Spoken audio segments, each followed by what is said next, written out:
You are listening to Beyond the Verse, a Star Citizen podcast. A show dedicated to Cloud Imperium games, Star Citizen, and Squadron 42. Whether you fight, explore, unite, and/or trade, we bring you news, updates, interviews, reviews, and analysis. So sit back, relax, grab yourself a pour of Radegast, and join us as we go Beyond the Verse. Launch sequence activated.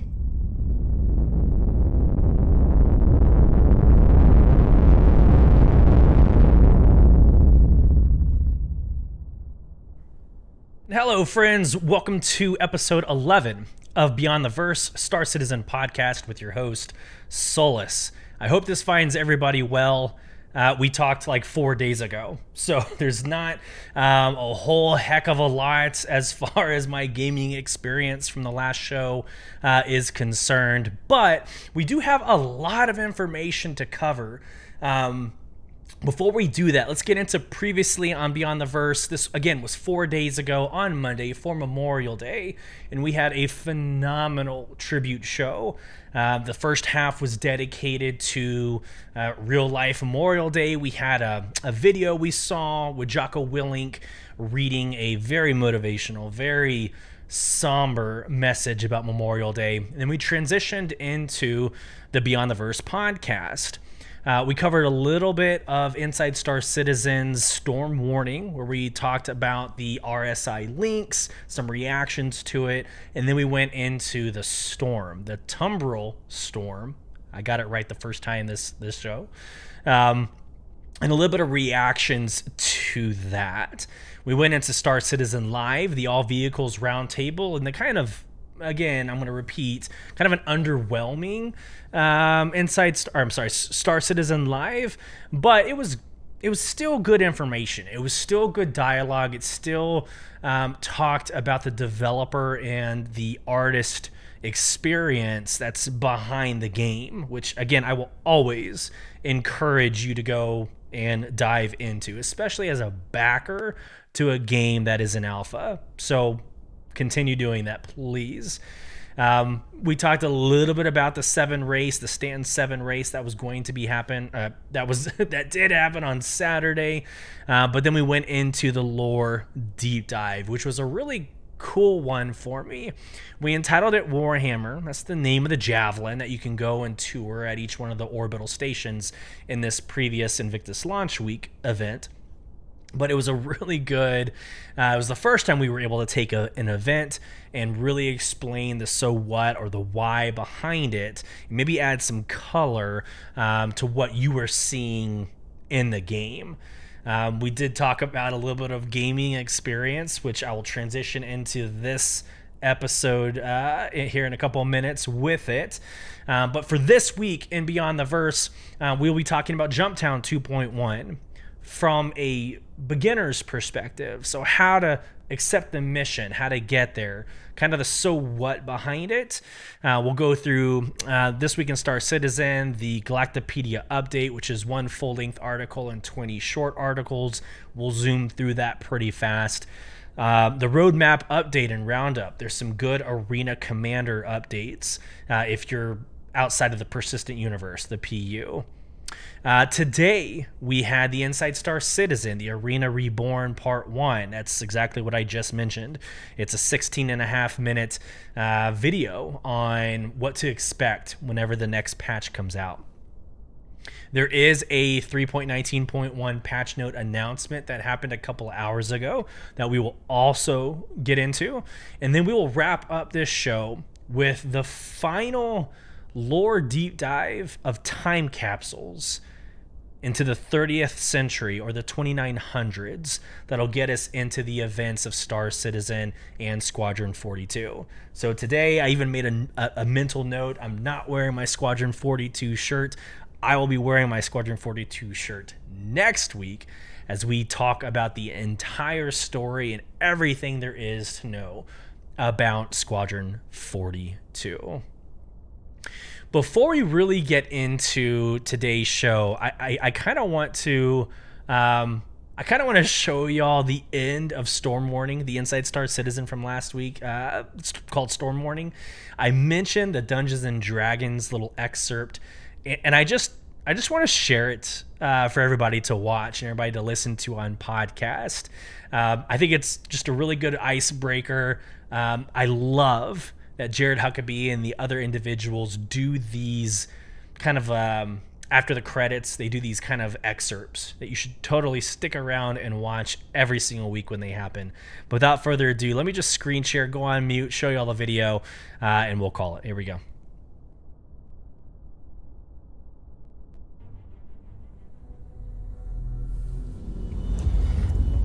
It's your call. You can make it. Don't!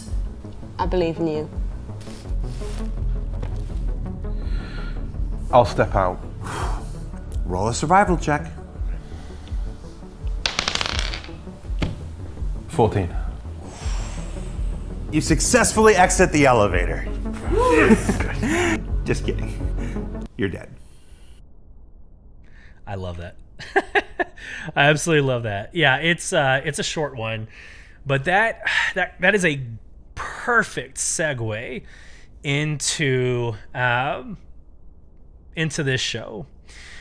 So in the last couple of days, I did mention on the Monday, the episode 10 podcast, I did talk about the experience that me and White Fox from our organization had, where I tried to come and rescue him. I tried to do the Uber loop of getting him from Area 18 to Beijini Point. And in return, I also got stuck. And so for the last maybe 2 days, I've been unable to really get into the game and do anything. That brings me to yesterday. So servers are on fire. I end up making a tweet. Now I want to be very clear, and I do want to take a couple of seconds to explain my tweet. It went viral relatively to Star Citizen. I mean, it was 2,000 impressions, 60 likes, a couple of shares. So relative, it went pretty popular. It was seen by a lot. But I took a video of what exactly was breaking at Area 18. So, and the reason for that, is I saw a lot of emotional vomit happening on social media. Oh, Area 18 sucks. The ASOP terminals suck. The whole game is horrible. How are we still in alpha 10 years later? And then you heard like the same talking points, right, from everybody. And I did not get a good impression of what the actual problem was from like an outsider's, perspective. So what I wanted to do is I wanted to just record and show the community what exactly was broken in Area 18. So I even like in the body of my tweet, I even say like it's a love-hate relationship. Like we can go to bed each night after we're done playing and just pissed off at everything, but then what do we all do the next day, right? We all get back into the game and we all try it again, right? It's either insanity or it's being a Star Citizen backer, right? They're kind of the same thing. So it's a love-hate relationship. I didn't say anything negative, but I wanted to show this video and it blew up. I walked by all the ASOP terminals and showed that the kiosks were not working. And again, it blew up. A lot of people, responded to it. Using the D&D laugh about the elevator being broken, I think we need to continue just laughing at this game, like in a healthy way. The game is not ready. If that bothers you, Diablo 4 just came out. Right? Like Harry Potter came out a couple of weeks ago. You're going to have Baldur's Gate that comes out like in the next couple of months. Go play something else. Understand that this game is an alpha. It's going to be an alpha for the indefinite future. Accept it. But there's a difference between like a critical call out, professional feedback, maybe showing what the actual issue is just for general knowledge, and then just being that loud squeaky wheel on social media. Now, I'm not condemning anybody, but I think there's a time and place, and right now we were just laughing at the issues. If you're laughing about the elevator issue from several months ago, we should be laughing right now. And this is why I call today's episode Escape Room Citizen. Because that's what it is. Like, a lot of responses to that tweet were, well, why don't you hit X and then jump around and circle and do the dance emoji and, maybe log out and go to a different server? Well, the point is it's broken. The point is the expected end state is not happening. That's the point. I don't care what the workaround is from the gamer side. It's broken. So we can either be mad about it and then go play Diablo 4, or we can just laugh and have a good time. So again, I think it's a great transition. Having that video about the D&D, the elevator issue, straight into this, I think is a perfect transition. So with that being said, we mentioned a little bit about it in episode 10, but we went from Xeno threat straight into Invictus launch week, straight into Jumptown 2.1. Now, what I will tell you is Jumptown is not this like massive server breaking event. In fact, most of the people I know stay clear away from it, right? Not because of the glitches, not because of any bad or any negative issues. It's mainly because like people go in with A2s and bomb the crap out of everything. You'll get a squadron of griefers of like full of Scorpiuses and everything else. You can't get close without dying. So the majority of people, I would say, stay away from this. So I don't think Jumptown 2.1 is going to be what breaks the server. I truly don't. But with that being said, let's get into what Jumptown 2.1 is.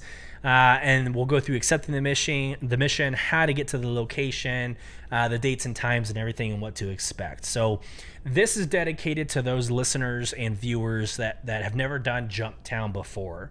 Again, with everything else, if you want to skip ahead, those time stamps are inside of the descriptions. Feel free to skip ahead.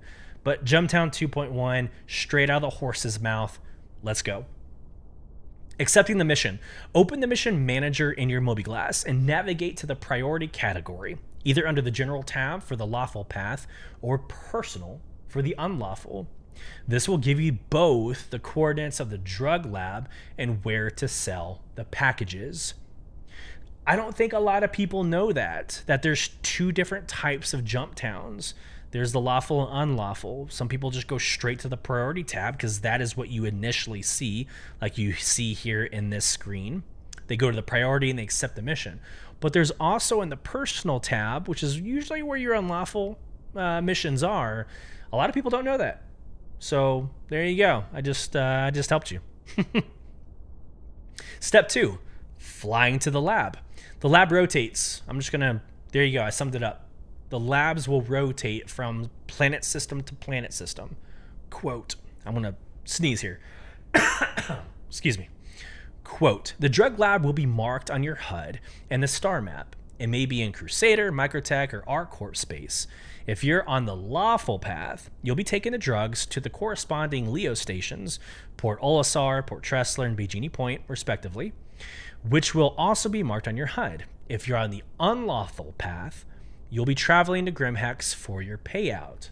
So that kind of sucks. I mean, if you're in ArcCorp and you're on the unlawful path, you got to fly your happy ass all the way to Crusader. Enjoy that 15-minute flight if you don't have an upgraded jump point or jump drive. Step 3, grab the contraband.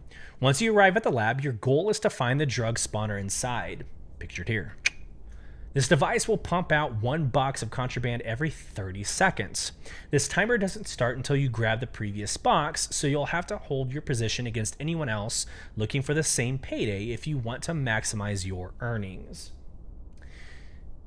Now, what I will say is back in the day, like last year, which was the last time I tried Jumptown, it was actually kind of neat. I arrived, there was several ships already parked and on the ground. I didn't really know that there'd be all this griefing months later, but I parked next to all the other ships and I walked into Jumptown. And it was really cool. We had somebody, I'm going to call him the unknown citizen, like a gamer that I don't know. It wasn't part of the org, wasn't a friend, but they were standing at this terminal that you're seeing on the screen, and they were just moving product. They were moving product every 30 seconds from the dispenser to like the door, just helping everybody out, just making sure that things went smoothly. And that was just a really cool like community effort. Now, I know we all want to kill them, and I know we all want to do the whole PvP thing. But again, that was like my first impression of Jumptown and this idea of organizations working together, even unknown or people that aren't your friend, just getting in there and helping with the overall objective. So I thought that was a really cool first impression. But yeah, you're going to run in here. You're going to grab an item once every 30 seconds to make it worth your time. You're going to want to do probably 2 or 3 runs. So get a ship that can carry significantly more cargo. I personally don't think you have enough time to sit with a C2 and just load it down with a shitload of contraband. I would probably go with like a 300 series from Origin, maybe like a 325 alpha, so you can defend yourself and you can be the aggressor if needed. And you have the garage and cargo space, right?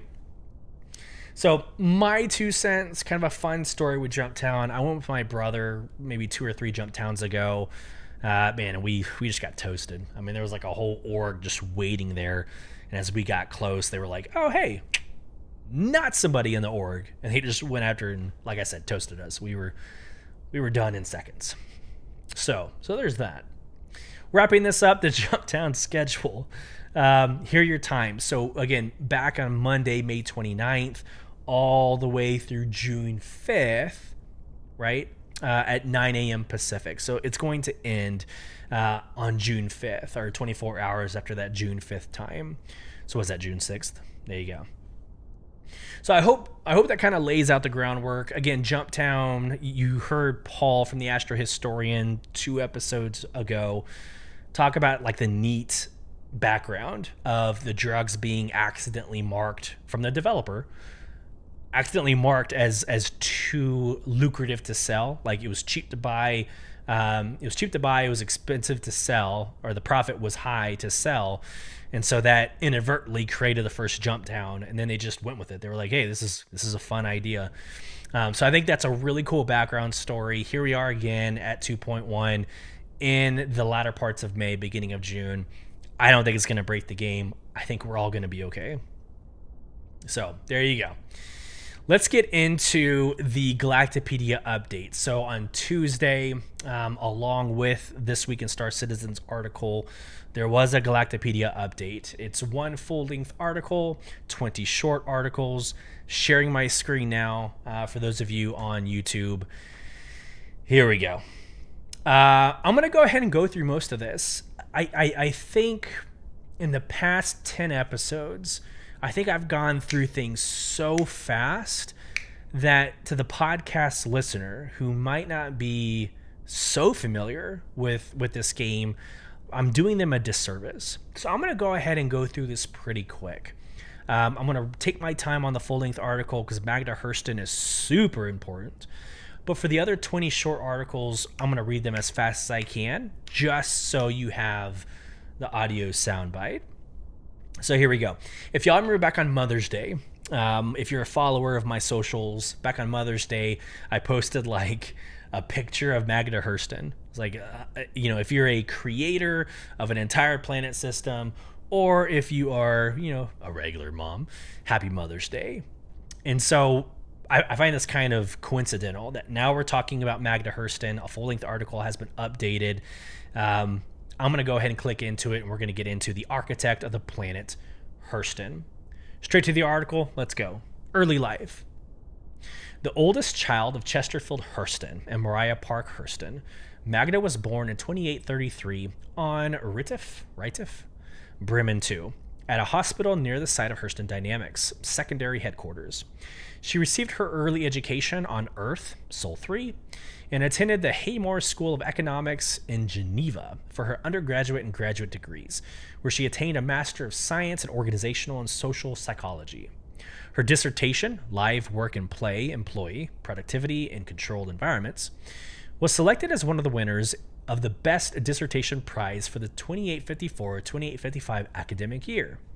After a year-long internship at the University of Percy Analytical Research and Qualification on Percy Redder II, she joined the family business in 2856, starting as an associate operations analyst. Hurston Dynamics. Magda moved upward through the ranks despite several clashes with distant relatives in higher positions, eventually becoming chief operations officer in 2863. During this period, she made multiple cost-saving operational changes in Hurston Dynamics, such as utilizing nutritional supplements instead of fresh ingredients to reduce the cost of employee meals and opting for in-house production of worker protective equipment in place of renewing expensive outsourcing contracts. In 2865, she spearheaded her largest project, the purchase of governing interest and settlement rights for the naturally habitable planet Stanton 1 and its 4 moons from the UEE. It was under her advice that the then CEO Chesterfield Hurston agreed to the unprecedented expense. The changes they could make to the weapon manufacturing process, out from under the strict laws of the UEE, would save the company trillions. Chesterfield approved, and the Planet Hurston was officially established.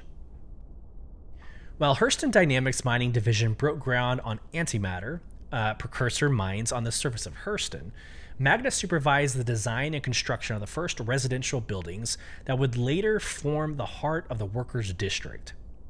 She took a brief break in 2867 after the birth of her son Gavin. When Hurston's first antimatter refinery plant was completed in 2872 and workers began to arrive, the need for a much larger settlement became apparent. Magda spent 5 years identifying areas to cut costs so that the new construction could be built quickly and at a low price. The city of Lorville was officially founded in 2877. In 2883, halfway through the erection of the Central Tower, Hurston Dynamics' new headquarters, Chesterfield died after a short battle with pancreatic cancer. Magda succeeded him as CEO. Under her leadership, daily work hours were extended for those under the life labor contract, and a weekly task completion competition to shorten workday minutes was introduced. These changes improved overall efficiency by 3%. She oversaw the completion of Central in 2890, as well as wide expansion of the company's antimatter mining, processing, and weapons construction. The contract she signed to provide the UEE military and antimatter warheads netted record profits. She continued her father's strip mining operations, exempt from the UEE's anti-pollution laws thanks to the planet's independent status, allowing speedy and cheap extraction of Hurston's natural resources. She retired as CEO in 2915 and was succeeded by her son Gavin, though she stayed on the board of Hurston Dynamics in an advisory capacity. Death. While en route from the Hurston Central Building to Tessa Spaceport, where she was planning to travel via a private service to her family's vacation home on Castle, Goss 2, her shuttle suffered a mid-flight collision with another shuttle. She and 6 other people died in the crash. Sounds awful, but there you go. So Magda Hurston, the architect of the Planet Hurston, the founder, Hurston Dynamics, rose through the ranks, a very prominent female in Star Citizen. So one of the things I really like about Star Citizen is like this inclusivity of powerful, other beings, whether it's a human, male and female, or aliens. Like they really do a good job just kind of spreading the impact or influence. I just think that's amazing. I think that's a good approach to telling a good story. Straight into the short articles, we're going to talk about the Kellogg and the Osiris systems. There's some really neat articles here that I think you're going to get some gold nuggets. So first we'll talk the Kellogg system, then we'll go into the Osiris system. The Kellogg system is super interesting. It's like a prison system. I really like it. So let's get into it. Quickly. The Kellogg system is a protected planetary system that consists of a G-type main sequence star, 5 terrestrial planets, and 1 gas dwarf. Discovered in 2811 by nav jumper Paddock Cohen, initial surveys revealed that Kellogg 2 was home to a sapient species, and the system was placed under the protection of the Fair Chance Act. Pause.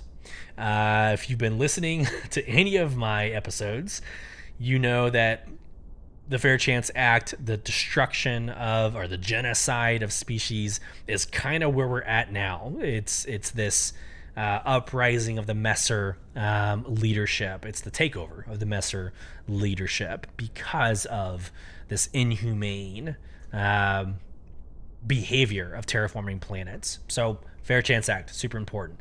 Back to the article.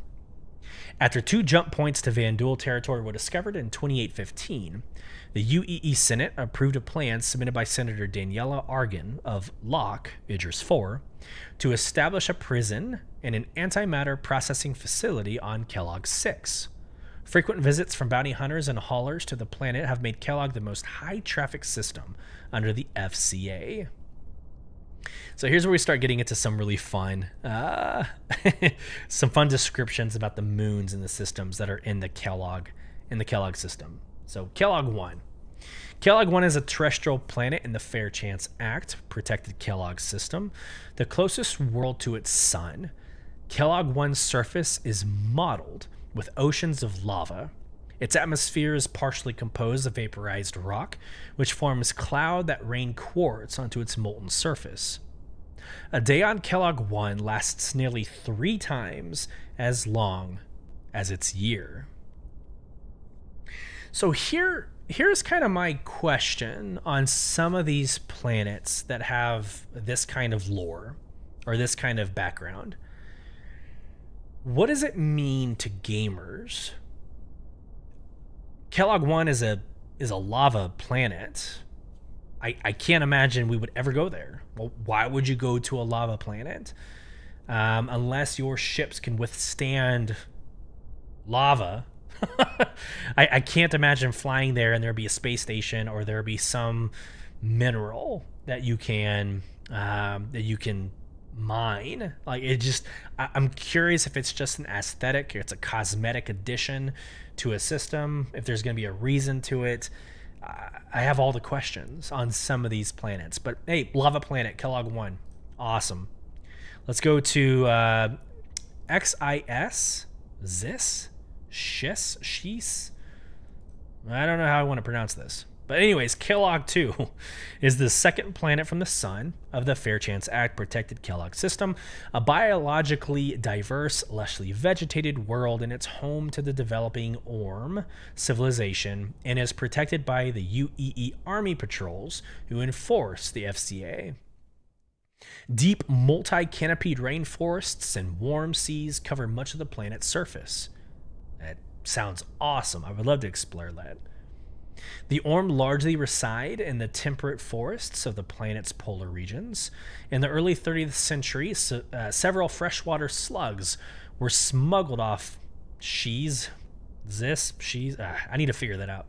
XIS, and were sold to collectors under the name Flopets, which led to a fad that ultimately turned the animals into an invasive species on multiple worlds throughout the UEE.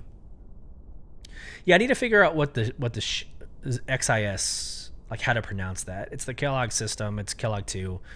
I don't want to keep butchering that. But the Orm is actually the first time that I'm reading about the civilization, which this is why I love the Galactapedia. Actually, down here, there's an article real quick. The Orm are developing civilization indigenous to the northern polar regions of Kellogg 2, capable of creating tools, hunting, and building shelter. That's just interesting. I've never heard of the Orm before until this article. Kellogg 3. Let's go. Hey, it's Nick. How you doing, man? Welcome to the stream and podcast. We're just going through the Galactapedia updates. Straight into Kellogg 3. Let's go. It's the third planet from the sun of the Fair Chance Act protected Kellogg system with a high-pressure atmosphere of carbon dioxide and a runaway greenhouse effect. Temperatures on Kellogg 3 are hotter than those on the neighboring planet Kellogg 2. In 2911, a spacecraft containing 3 escapees from the prison quarterdeck, which we'll get into here in a second, located on Kellogg 6, briefly hid in the planet's dense yellow clouds during a pursuit from law enforcement. The ship sustained corrosion damage to its hull over time, which eventually forced it to emerge and led to its capture. Here's what's frustrating. I'm gonna have a little bit of a fair, open moment. They say there's going to be hundreds of systems, and right now we just have the one. That's not a complaint. That's fact, right? We have Stanton. There's 4 planet systems within the system planet, or within the Stanton system, but we're going to have many, many, many more.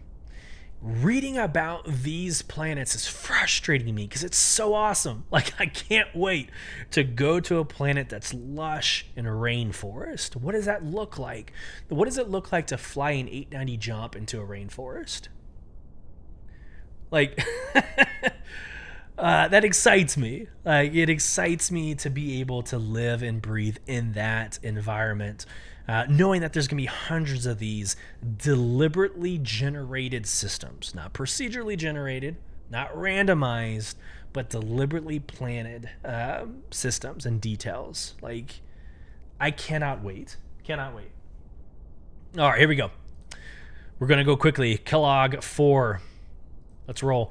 Kellogg 4 is a super Earth and is the 4th planet from its sun. Early surveys of the planet indicated that it possesses copious mineral resources, but its location near Kellogg 2 has led the United Empire of Earth government to deny petitions to begin mining operations there. 2950, a proposal to start a pilot mining program on Kellogg 4 that would utilize inmates of the nearby prison quarterdeck as a potential labor force was presented to the UEE Senate. Despite garnering strong support among members of the Universalist Party, it did not gain enough votes for final approval. Okay, so we know the prison system right now in Stanton is Klesher. Klesher. I'm close, guys. That planet system has loops, or that prison system has loops. And right now, I mean, it's sufficient. I think it's unique, it's groundbreaking. I don't know if really any other game that involves like real-time prison sentences that you could lower the time by doing things, by mining or by helping restore these kiosks, right? So the idea of having more of these, a prison system, this one's called the quarterdeck, but having more prison systems around the universe is exciting. I feel like there's going to be a different experience no matter the system. So you jump to a system, you commit a crime, that prison experience is going to be a lot different than a prison sentence anywhere else. Back to chat. Hey, it's Nick. Streaming podcast, let's go. I wasn't sure it was live. It is live, buddy. It is live, and I'm recording that translates straight into a podcast for people to listen to in their homes, gym, on the road, wherever they listen. So, heck yes. Kellogg 5, then straight into quarterdeck. Kellogg 5, a gas dwarf, so kind of like Crusader. A gas dwarf, it has a rocky core and a thick, expansive hydrogen-helium atmosphere, but does not have enough mass to classify as a gas giant.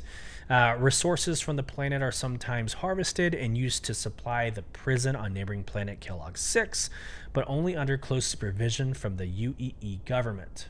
Let's go. Quickly. Quarterdeck. Quarterdeck, Kellogg 6, is the 6th planet named for the maximum security prison located on its surface. It is covered with ice and is inhospitable to human life outside of environmentally controlled facilities. An antimatter processing plant located near the penitentiary is staffed by inmates of quarterdeck, some of whom volunteer for the job in exchange for reduced sentences despite its dangerous and sometimes deadly conditions.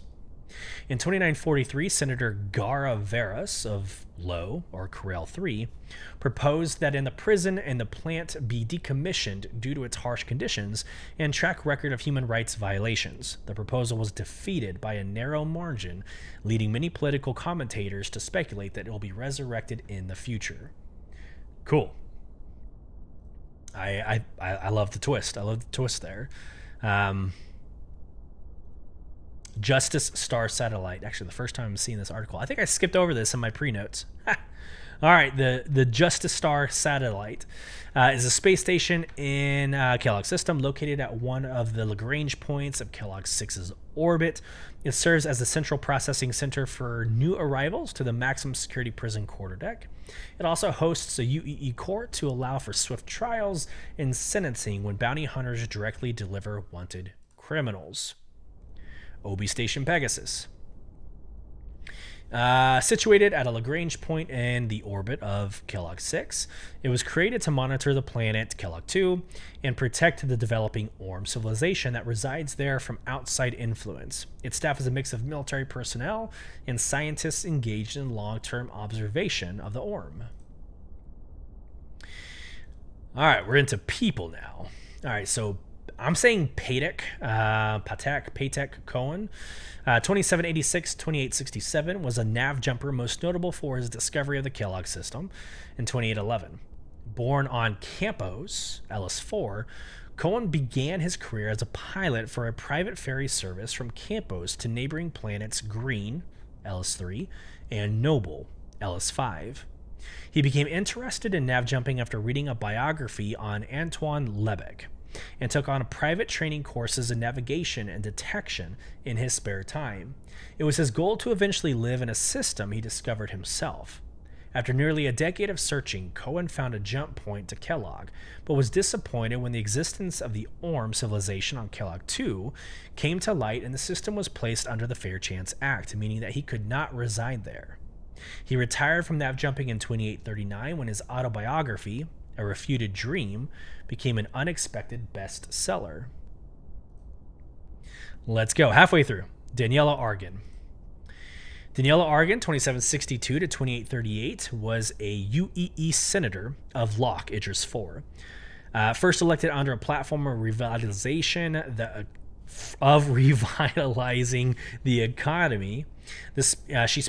She spearheaded a series of tax breaks for first-time business owners and instituted a hiring program that decreased Locke's overall unemployment rate. In 2815, she presented a proposal to the UEE Senate outlining a detailed plan to construct a maximum security prison and an antimatter processing plant on Kellogg 6. She argued that the heavy guard presence would serve as an early warning system against Vandal incursions through the then newly discovered jump points to Virgil and Vector, without costing additional military resources, and the plant would generate revenue and provide the UEE with a steady stream of antimatter. Her plan was approved. During her third term, Argan was arrested by the advocacy on charges of accepting bribes and was forced to resign. After a trial, she was fined for her actions and went on to become a private business consultant. In 2838, she was found dead in a hotel room on Asura, Farron 3, having suffered multiple stab wounds. Her murder remains unsolved. Okay, then. Daniela Argan, dead. Let's go. Now we're into the Aura system, and for the sake of time, I want to be respectful to trying to stay as close to 1 hour as possible. I'm just going to read the little summaries to the right here, but the Osiris system was the first Fair Chance Act protected system. Eidos, the first Fair Chance Act protected planet. Orbital Station Cobalt, the first Fair Chance Act station. The Osiris Belt Alpha, the Fair Chance Act persecuted asteroid belt. Osiris 2, the first non-technically but adjacently Fair Chance Act protected planet. Good lord. Noah Traeger discovered the Osiris system. Antoine Lebec discovered the Null system. Juliet Maupin, inadvertent founder of Apocalypse Arms. And Dalton Colabello, actual founder of Apocalypse Arms. So like I said, I wanted to kind of get through that last piece a little bit on the quicker side, given we have 20 minutes to wrap this up. Alrighty. So let's get into Wednesday's roadmap roundup and back to sharing screen. Here we go. So the roadmap roundup had a lot to do, if not the majority, if not all, had to do with the arena commander. So they obviously call out that the Mirai Fury, the Mirai Fury MX, those moved to done in the 319 column, so no news there. We've all been flying it during the last Invictus launch week. But here are 10 updates to Arena Commander for Alpha 3.2. So again, we don't really know when this comes out. It's marked or it's scheduled for Q3. I'll believe it when I see an actual date. But I'm just going to read the statements quickly, and then we'll get into the actual Inside Star Citizen Arena Reborn Part 1. So here we go. Arena Commander. A front-end update. New racetracks. New Horizon Speedway rework. New dogfighting map called Jericho Station. New elimination map called Echo. New map Security Post Korea, which by the way is really awesome. In the video, they actually show an entire game or session where you're fighting Security Post Korea, like the turrets and all these hard points on the security system. Like your job is to go and take them out. Like that's a really cool concept. So what they're doing basically here, since I'm already in a side, what they're doing is they're taking like experiences in the persistent universe and they're putting those exact experiences into Arena Commander. So you're able to witness and play through those awesome moments in 15 minutes as opposed to going through the entire PU to experience it. So I think that's a really smart idea. For those of you who are listening for the first time, watching for the first time, who don't really know much about Star Citizen, Arena Commander is like a game within a game within a game. So you've got Squadron 42 is the actual single player game.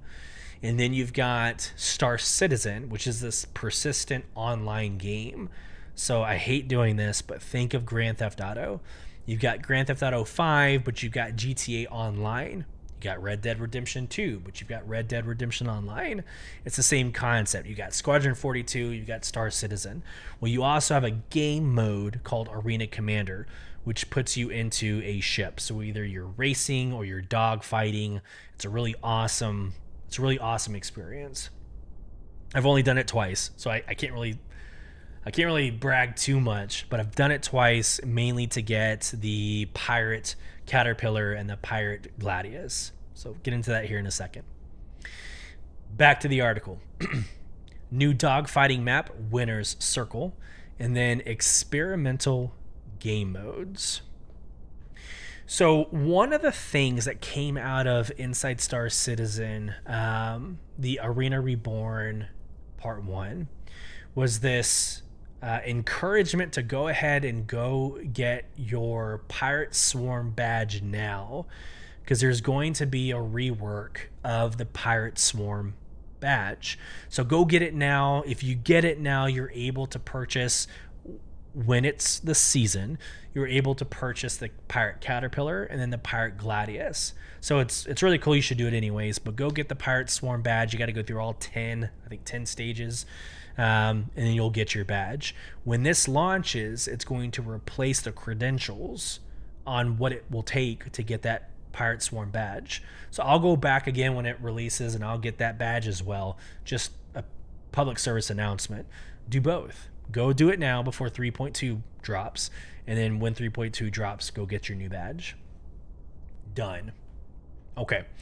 Let's get into the release view. So again, the roadmap roundup is a summary. It's a narrative to kind of help explain the why behind their choices, but then the actual view is this release view. So on YouTube, you're able to see my screen. On podcast, I will try to explain it as best as possible. So 319, and this is the column that they're mentioning in the recap. So here's 319. These are all released. So the one entry location for the city, the Lorville cityscape, that got updated. The 4 gameplays got updated, and the 3 ships and vehicles got updated. That's the links to the 2 Furies. Here is 320. So real quick, ships and vehicles, we're still looking at the Hull C. So we're still expecting the MISC Hull C to come out in Q3. That'll be exciting. It'll be a whole new game loop, hopefully, to play. So that'll be awesome. But then here's your 10 entries, your 10 Arena Commander entries. along with Ship Trespass and the new mission Retrieve Consignment, right, which we talked about a couple episodes ago. And the last thing I wanted to do was just kind of show the ending of this week's Arena Reborn.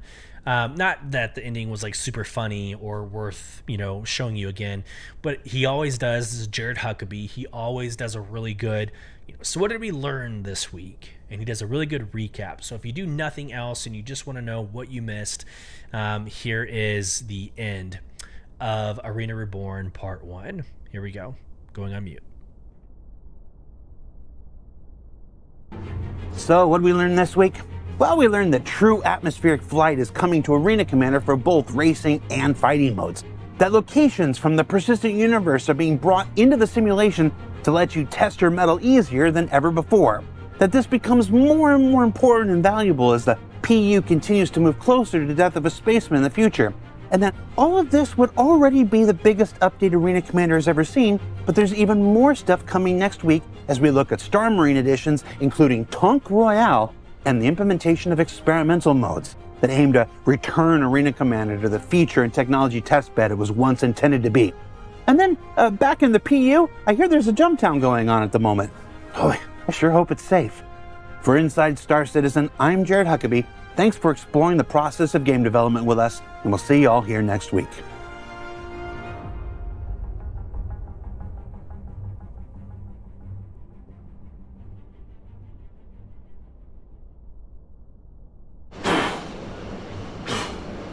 Should we have moved the plant? That's done.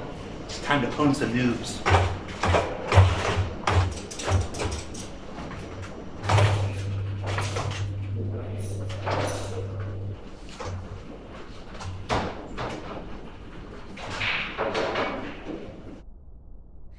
Love it. I love it. I want to be friends with Jared. He seems like such a good dude. In fact, I'll take a second. I'll fanboy out real quick. Everybody that I've met from CIG, now in person, I've met Galactapedia, I've met Jake Acapella, but I've had these interactions with these other individuals as well. Just good people, just really, really good people. Love to hang out with him sometime. So Jared Huckabee, if you were ever in Austin, Texas, the next time you're in Austin, Texas, let us know. Okay. Last, before we get into the lore deep dive, let's get into today's announcement. So there was a 3.19.1 patch announcement that hit a couple hours ago. So I do want to share my screen. I do want to go into what exactly was dropped and what this means for everybody. But I think as I read through this in my pre-notes, it's probably good to just read verbatim, and then we can talk about the so what. So here we go. Again, a couple hours ago, Star Citizen Alpha 3.19.1 Long-Term Persistence Update, also known as LTP. So you're going to see LTP throughout this article. It's long-term persistence. So here we go. Quote, "Hi everyone. With the upcoming release of 3.19.1 to the live environment, we'd like to take a moment to give you an early heads up on the state of long-term persistence, LTP. First, we want to let you know that we don't plan to wipe for patch 3.19.1, meaning that we'll hold on to the LTP data from 3.19 going into 3.19.1. With that said, due to the issues with LTP in this last patch, certain items have not been fully saving correctly to the database, which can result in some items not migrating to the new release. You may recall in a similar occurrence when we transitioned from 3.18 to 3.19. The good news, though, is that we already have fixes for this checked into 3.19.1. In the meantime, though, you may have to take a few steps to ensure your items are properly recorded and carried over from the patches." Here we go. This is important. Below are the 3 notes of interest that could assist with items being saved. Following these steps will give items the highest likelihood of them saving to LTP for the 3.19.1 release. Number 1.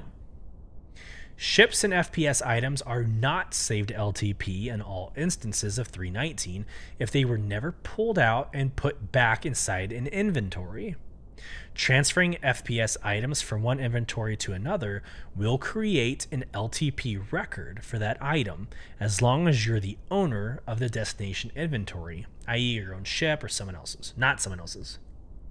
This may apply to all items earned and looted in the PU. A test case for this would be to transfer looted items from corpses, loot boxes, into either a local landing zone storage or the storage of a ship you own. Number 2. An insurance claim will result in the loss of in-game earned ships unless you retrieve or store it back. As with the first note, if you've never retrieved and stored a ship you've earned in-game, it won't save to the LTP. Each time you use the ship or claim it through insurance, it's a good practice to retrieve and store it to ensure its saving. Last, number 3.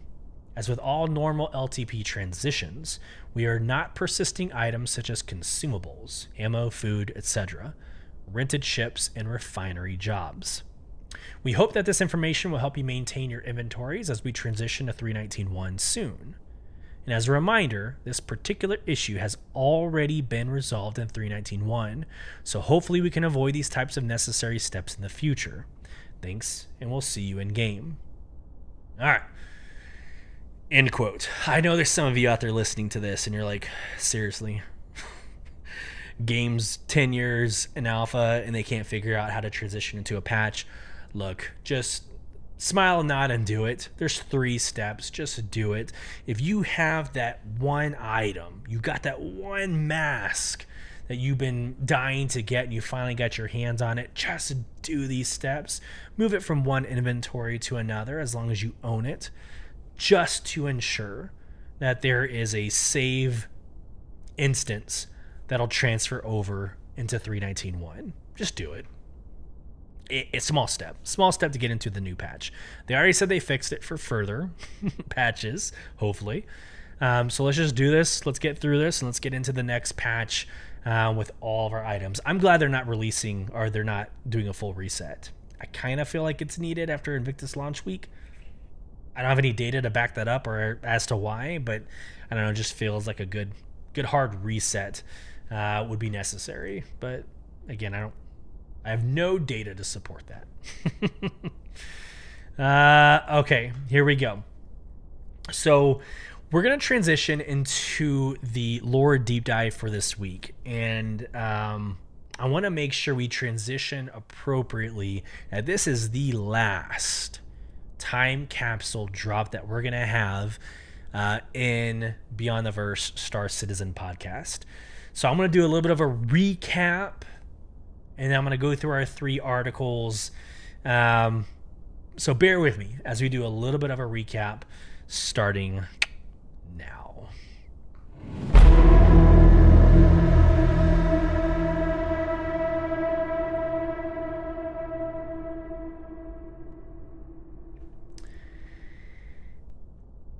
We are starting the last lore deep dive as far as time capsules go.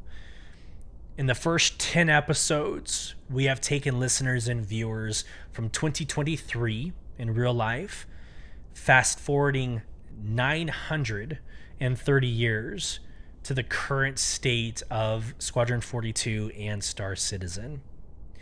If you're looking at my screen on YouTube, welcome to the beautiful mind that is our lore deep dives, broken into episodes and marked by how many years in the future each one is. But we have gone through so much. And the way that I have laid out up to this point is every episode was a century.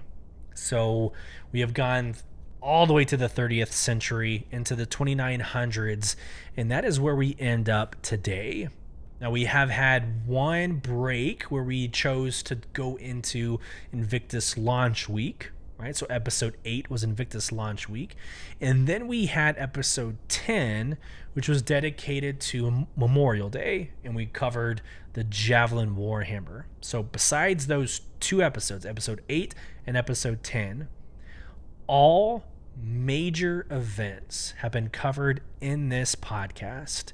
And I hope that you have found this journey to be as fun and informative as it has been for me.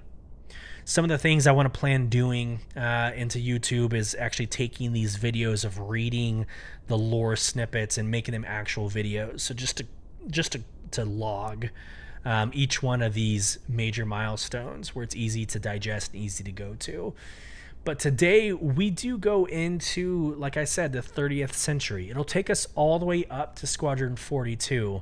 But next episode, we will get into the backstory of Squadron 42. We're going to go into where they came from, the history of it, and we're going to end that episode with where we're going to pick up in the game when it finally releases. So without further ado, I'm going to get into this week's lore deep dive starting in 2920. So this is 898 years into the future. This is called The Money Pit. Sharing my screen for those of you on YouTube.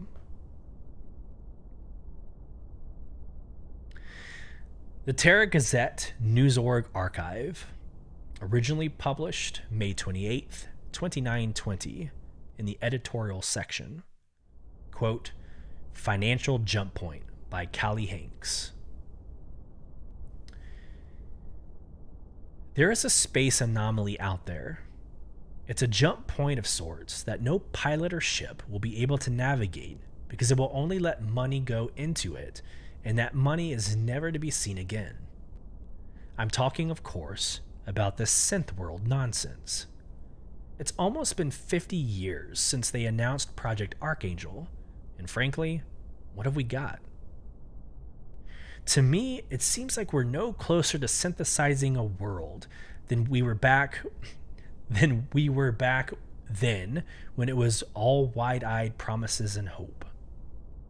The simple reality is that this attempt to build a synth world is coming at a cost to all the other worlds, and we have a government who's so desperate to make this work that they're willing to let the military and infrastructure suffer to keep paying for it. I get it, I do. They're building this because of all the races wiped out during the terraforming era. It's a great idea, sure, but enough is enough. I think 50 years of failure should be a good indicator that we need to move on. Nope. Every year we get more assurances that the scientists are making new advances that should finally figure out how to stabilize the growth process, but they never deliver, because what do we have after all this time? Shifting unstable planetary mass. We need to get someone in power who will have the courage to say stop. Either someone needs to croshaw the politics and pull the plug on this money parasite, or the rest of the systems are going to fall down with it. This may not be popular to say, but I guarantee that people are thinking it. This was Earth's big idea to make up for the terrible things that they did over the Messer era. We in Terra have a clear conscience because our forefathers managed to distance themselves from the awfulness of that age. If Earth wants this ridiculous project to clear their conscience, fine, but I don't see why we have to go down with the ship. Maybe it's time for us to be on our own. In transmission. So in the last episode, well, before Memorial Day, we talked about Project Archangel in Synth World. It's a great idea. It came from a good place. It meant well. But creating a planet from scratch, of course, is going to be an undertaking. Time, resources, commitment, generations. I think they said something like several generations.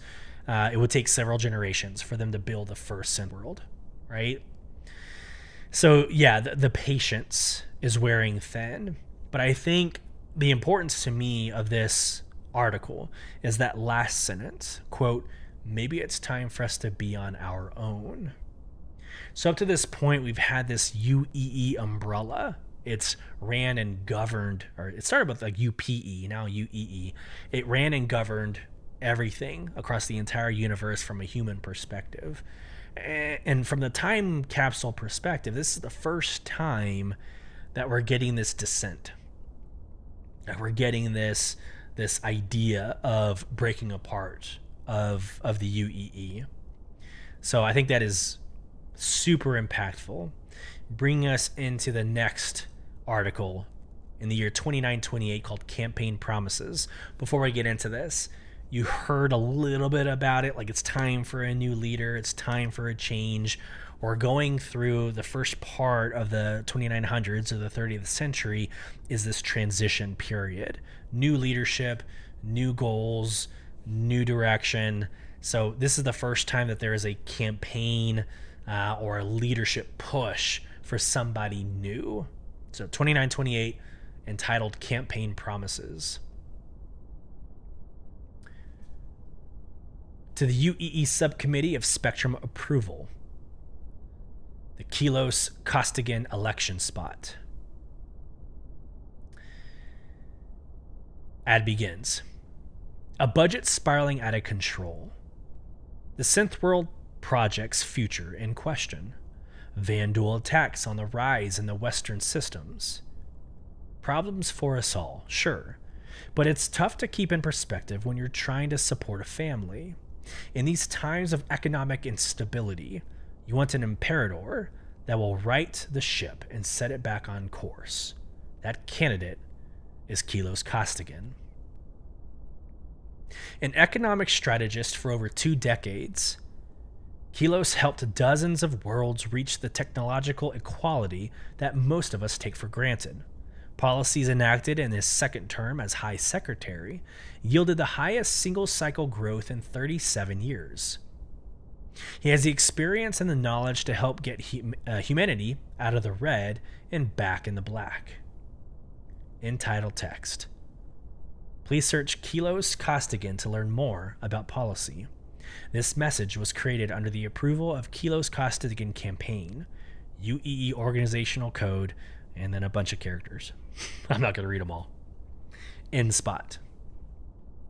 Kilos Costigan.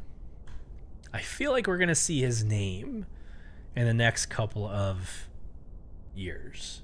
Not to ruin any future lore deep dive, but you might want to start diving into Kilos Costigan if you're doing your own deep dives at this moment.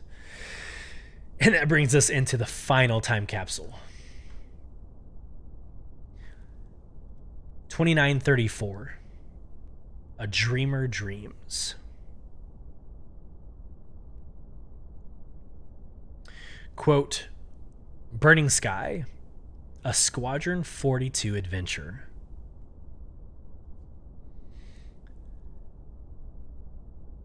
This break, I read Burning Sky.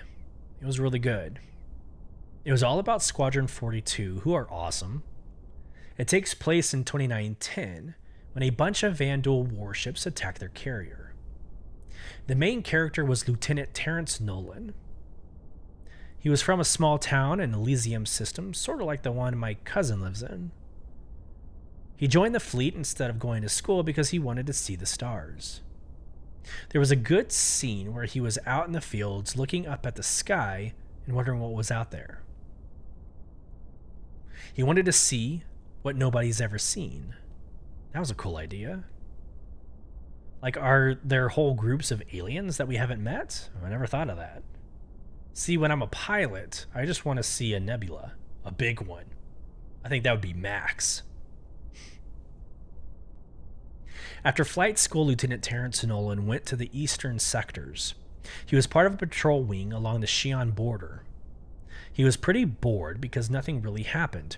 Then one shift, he saw a small transport ship getting chased by pirates.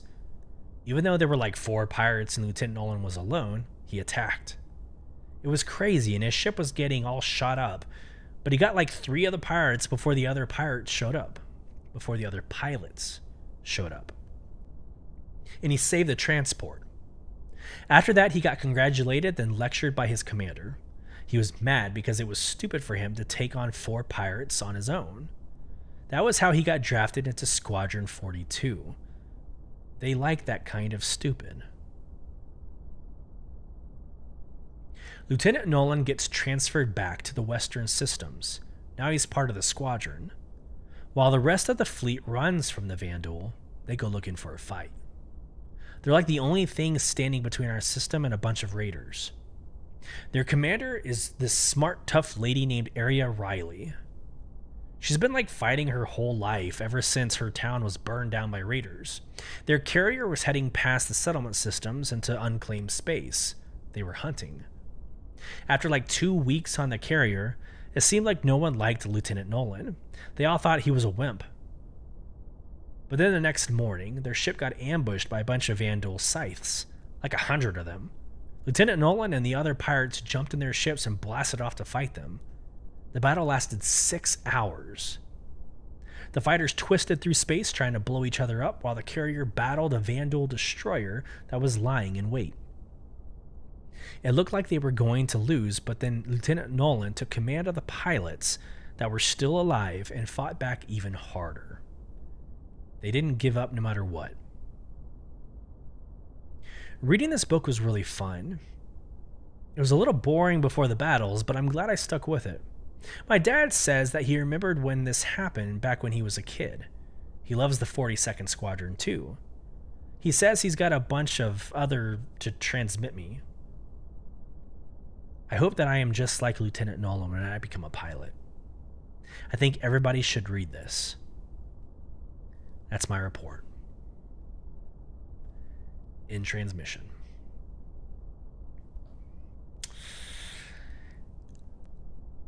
I think that's the first article. Now, mind you, that's a 5th grader. So a little bit of context. That was a 5th grader writing a book report for a class. So that's why you had all the likes and all the soft language there. But you get this hint that Squadron 42 is this pinnacle of military might, a storied past, going after the Vanduul, which at this point we know are the main objective. They're the main enemy. So Squadron 42 is the spearhead, the tip of the spear. As we get into the actual gaming story of Squadron 42, it takes place about 9 years after this. So between this book report and about a decade, things happen. And it sets the stage for when you as a player get into the game and start to influence the universe. There's a lot to unpack in the next decade. There's a lot to unpack with Squadron 42. But now more than ever, it is super exciting.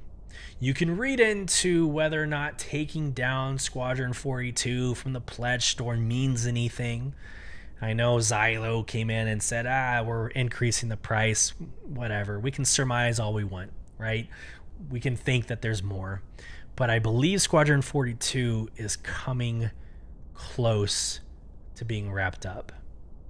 So now more than ever, thank you for joining Beyond the Verse, Star Citizen podcast. Thank you for joining our lore deep dives from a time capsule perspective, from a huge monumental our monument moments perspective. Thank you for that.